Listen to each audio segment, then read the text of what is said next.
I see you. You've been the perfect piano student. You've been practicing your scales, doing your exercises, theory homework. You've been working on one piece that you have drilled to death until it's perfect. But confidence, still missing in action. Why do so many enthusiastic, hardworking students like yourself put in the time but still don't feel at home at the piano like they would like to? Look, exercises, technique, polishing your pieces until they shine, all of these things are important, but in and of themselves, it's not enough. What you really need is to be exposing yourself consistently to all kinds of music and start developing your own personal repertoire at the piano. That's when you'll start to develop that kind of unshakable confidence you've been looking for. How do I know? In case you're new here, I'm Robin. I've been teaching piano for over a decade, but before that, I struggled my way through my degree in piano performance.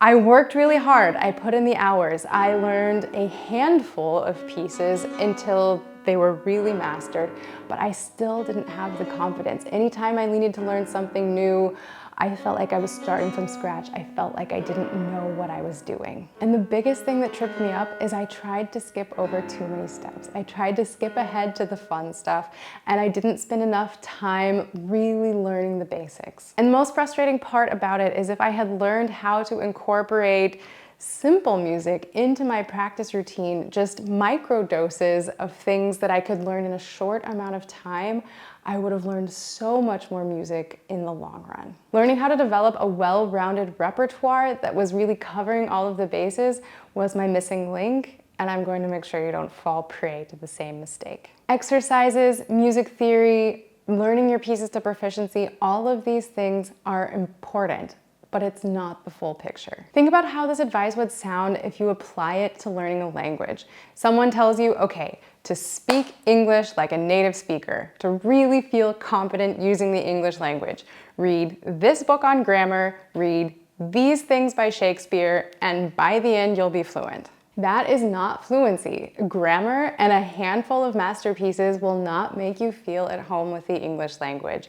And it's the same for playing the piano. If the only contact you've ever had with the English language is Shakespeare, you're not going to be someone that everyone is going to enjoy going for a cup of coffee with. You need exposure to different styles of language, not just big, fancy, impressive things. Hopefully that helps you see how that won't be a successful formula at the piano either. If you've played a handful of exercises, you've done sort of the grammar work of playing the piano, and you've learned a handful of masterpieces, that's a good start. You've had good exposure, but you're not going to feel like you're fluent yet. What does work with languages and with music is exposure to all kinds of material, not just big fancy masterpieces. Don't just aim for the music that you want to be able to play someday. Enjoy the journey on the way there and expose yourself to all kinds of music along the way. What you're looking for here is volume, variety, and repetition. You have to hit this critical mass of material that you've covered before you're going to feel like you know what you're doing at the piano. The more you have seen, heard, and played, the more confident you'll start to feel at the instrument.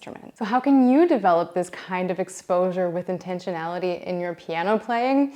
I would like to use Tiger Woods as an example here. So at the height of his career as one of the greatest golfers who has ever lived, he did not just focus on golfing or on specific elements of his golf game. He focused on his entire physical fitness. He would wake up in the morning, run 4 miles, go lift weights, work on his long shots, play an entire round of golf, work on his short game, run another 4 miles, and then call up a buddy and see if they wanted to play basketball or tennis. So what on earth can you as a music lover take away from this? Well, what a great question. Thank you for asking.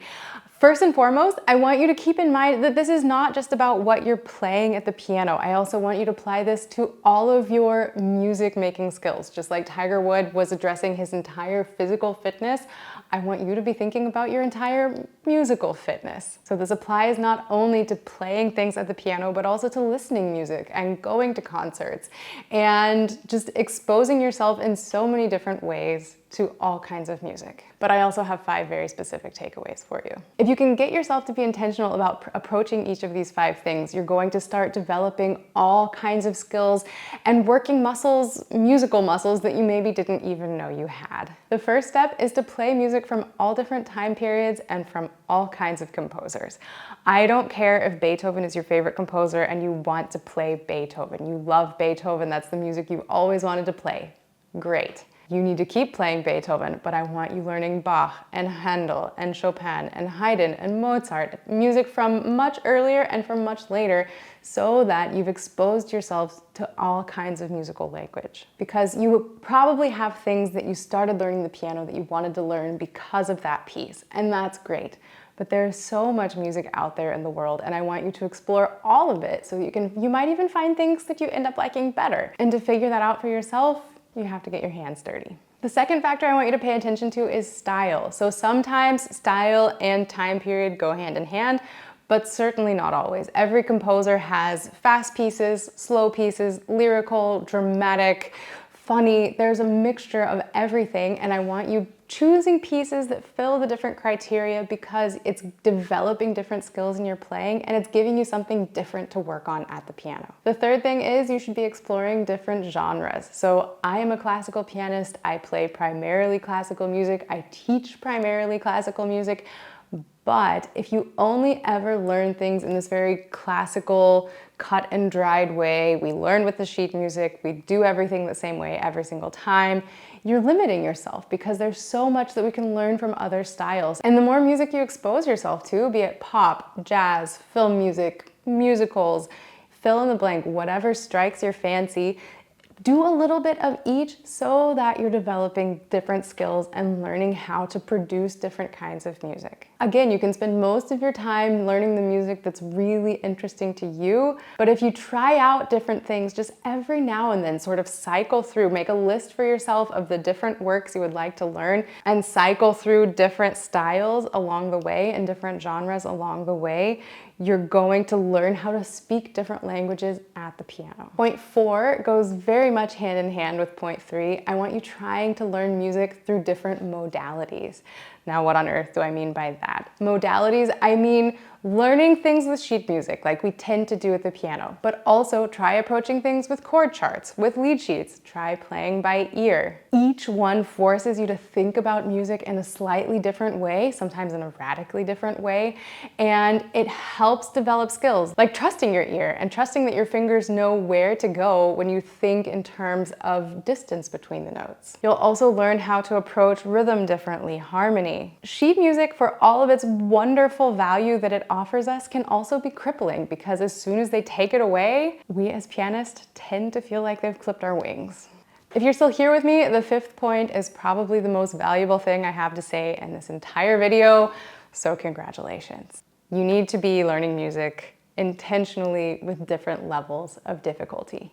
And I'm probably not going where you think I am with this one. We tend to say things like, yeah, reach for the stars, push yourself, dream big, and that's all well and good, but I also want you to do the exact opposite of that. Do I have your attention now? Now, what on earth do I mean? Because I will never ever tell you, no, don't learn a piece that you really want to learn, but if you want to make fast progress at the piano, I would really strongly urge you to learn very simple music every single week.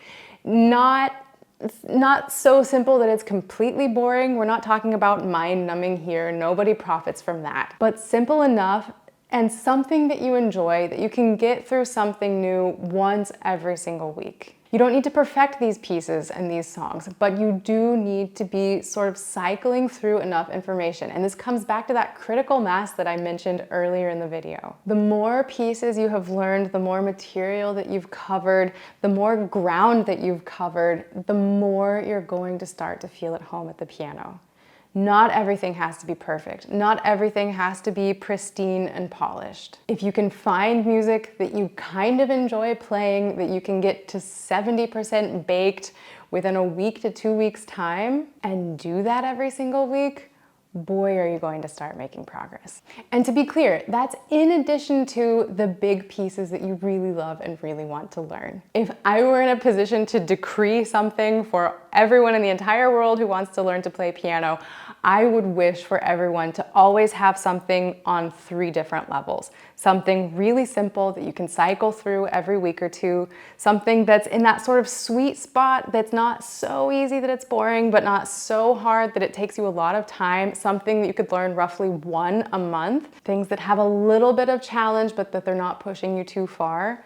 And then at least one thing that's really pushing you, where you really notice those growing pains when you're practicing it. That, to me, is the perfect formula for developing all of these skills at the piano.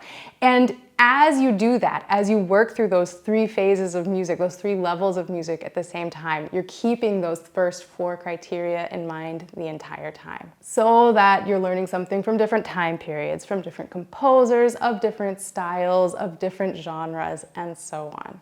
I would very comfortably guarantee that if you do that for 1 whole year, you will not recognize yourself as a pianist 12 months from now. And finally, if you want the bonus points, try to always have something memorized so that no matter where you are, if you see a piano, you can just sit down and start making music. Because in the long run, that's when you start to feel at home at the instrument. That's when you start to feel like you're fluent in the language of playing the piano. Start with something small and add to it over time as you develop your repertoire. So if you still don't feel confident at the piano, maybe it's time to stop chasing perfection, whatever that could even possibly mean when it comes to playing the piano, and just start playing more music. Cover more ground, expose yourself to more information, and on a simple level, this doesn't have to be complicated. If you get really confident learning music that's right at that sweet spot, then you're really going to be able to cover a lot of music in a short period of time, and you won't even recognize yourself a year from now. Exposure to more music builds fluency. Fluency builds confidence,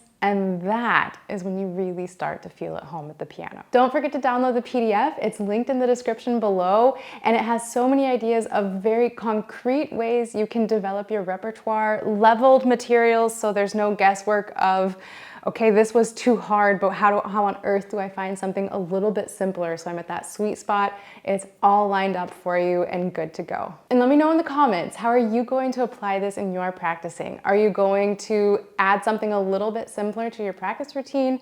Are you going to order a book of fairly simple pieces that you can learn 1 a week? Or are you going to start playing with chord charts and learning things by ear? I can't wait to hear all about it. Until next time, happy practicing.